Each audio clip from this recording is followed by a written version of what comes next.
Strange new world, brave new planets, life and civilization is a mess. This is Star Trek Enterprise Season 1 in a nutshell. And yeah, it's been a while since we've talked about this. Back with a little Trek Yourself tonight. Mm-hmm. And we dove into Season 2, but it also gives time to think back on what was the first season of Enterprise to you? Is your first time through completely?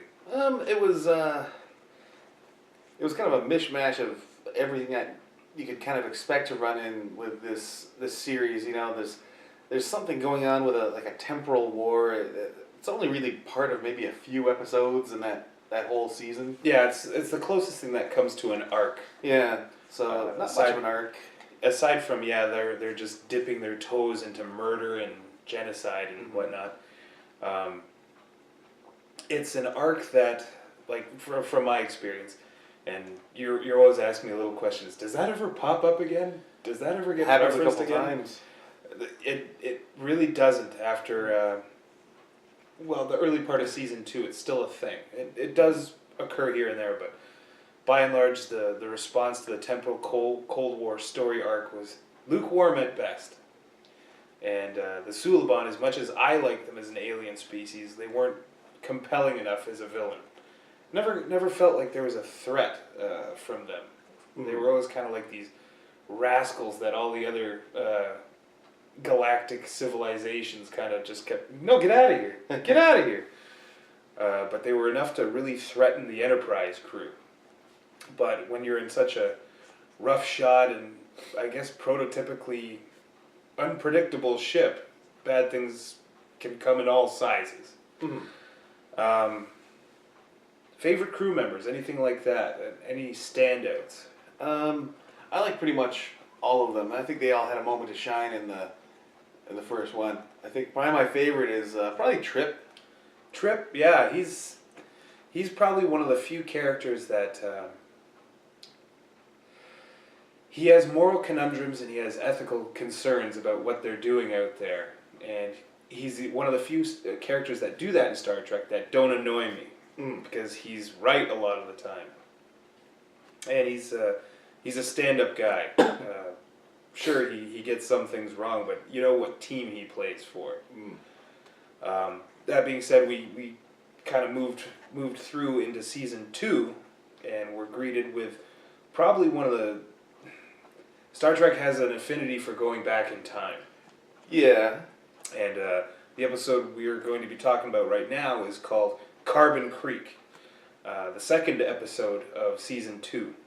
The first episode was a two-parter. Not really much going on there. But no, Carbon Creek was a good place to start, I found. It's an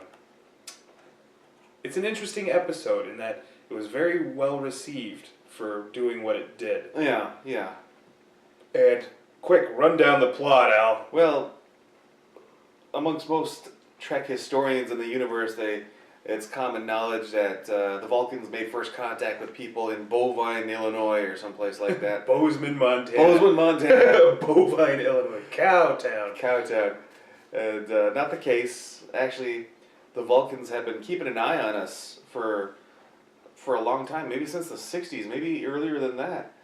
They would send down teams of, this team was actually in orbit around the planet. Yeah, doing surveys and such, as Vulcans do. And one day they decided to crash the ship into the planet. They decide. And they said, everything looks damaged. I think we should just live our lives out here, you know. There was no indicator that help was coming. Yeah, there was 3 of them, right? Well, there was 4 of them. The captain died on impact, and it left the 3 junior officers, including T'Bal's great-great-grandmother, to see how they can survive in this little hick town in the middle of Pennsylvania, mountains of Pennsylvania. Yeah. And I liked this episode a lot. It all starts with, I should have said this earlier. Off the bat, but one of those charming dinners in Captain Archer's quarters, and, I'd like to go to one of those someday, and it can't happen. It can't happen. But they say, T'Pol, tell us a story, you know. We don't think it's fair. We're telling you all our embarrassing stories of our past and whatnot, and you don't usually say anything. So anyway, it's charming. Yeah, it is. Know? And so they decide to steal some clothes off a line and head into town, you know, and get jobs, do whatever they can, and they pretty much spend the next couple years watching I Love Lucy, doing their best to integrate. you know, we're gonna play some pool and. Yeah, even Tepek was the I guess the youngest out of all of them. Ended up kind of getting into a relationship with the local barmaid. Yeah, and there's some like they always try to play these time travel things off as slightly comedic, and it is kind of funny to see these guys walk around. It's a bit like watching. Kwai Chang Caine from Kung Fu coming to the new small town. Yeah, this drifter comes in and he's got some ideas. Same deal here, you know. But it's hilarious. We're just kind of making up our own jokes as we're going along because they all took jobs, and one of them was like a handyman plumber. Yeah, he was doing his best to figure out this simple thing of plumbing, like these iron pipes, and he's struggling. Yeah, it's like. He's like, that was the third time this week I've fixed Mrs. Fellstone's pipe or something like that. And eventually he gives up, and when nobody's looking, he pulls out his high-tech fancy dance pipe fixer. Yeah, that doesn't work. It still breaks down. But they start realizing that, you know, I like the episode because it highlights that they didn't think much of humanity. But then the one Vulcan officer really started to say, well, they're trying, you know, they're doing all these things. They befriend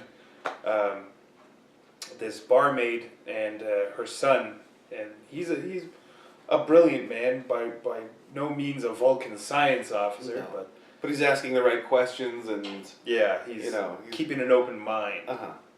And it's an absolutely charming episode. The jokes actually made us laugh. What I like is well, there's actually not a whole lot to this episode. From a plot standpoint, you know, well, one night when they're all together, settling in for the night, their communicator goes off. They sent off a distress signal before the crash. And they weren't sure if it was received by anyone. Turns out it was, and in due time it made its way through. I guess somebody else caught wind of it. Yeah, help's on the way. Yeah. And what I liked most is that one guy with the plumber. Yeah. Who's like, okay, we're all gonna get ready and everything like that, but I'm gonna fix that damn pipe before I leave this planet. Everyone's packing up, and he's sitting there working on the pipe. I'm just gonna fix this thing. I'm not gonna let this beat me, you know. I thought you quit employment. Yeah, I quit my job, but I didn't quit this job. This is personal now, you know. But it kind of comes to a head where that one Vulcan who was in the relationship. Yeah. He said, "Okay, you guys can go. I'm staying here." Yeah, and like they ask him, like, how can you expect to hide yourself in plain sight with these humans? And he said, "Well, I'm gonna move to a big city, and after that, I don't know."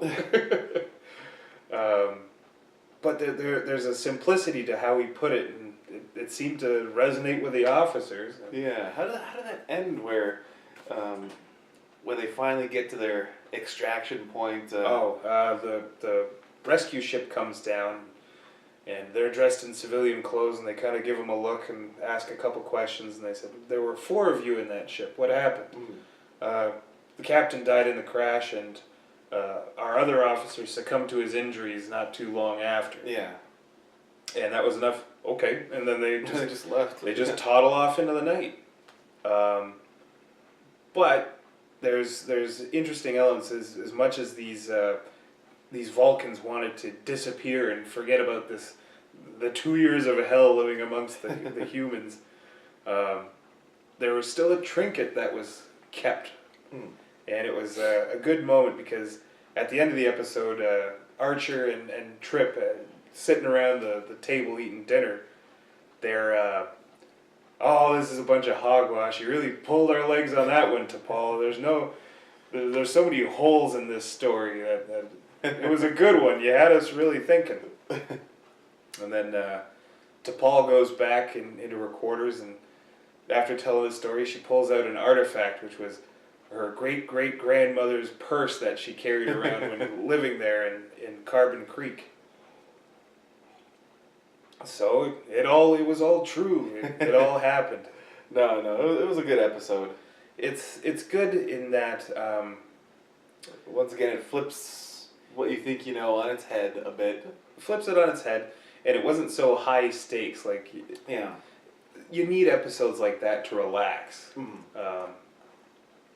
and it doesn't always have to deal with the government and little green men, much like Deep Space Nine's episode with the Ferengi, Yeah. or it didn't deal with mobsters or Nazis, which is another Star Trek We're gonna trope. get to that someday. Yeah, we're making good pace on it right now, so we'll get to that wonderful point. But it was a good way to start, and I think Easier way in. season 2 has a few very not conceptual, unconventional episodes that don't challenge you too much. Let you remind yourself of why you like Star Trek, and sometimes a good story is enough.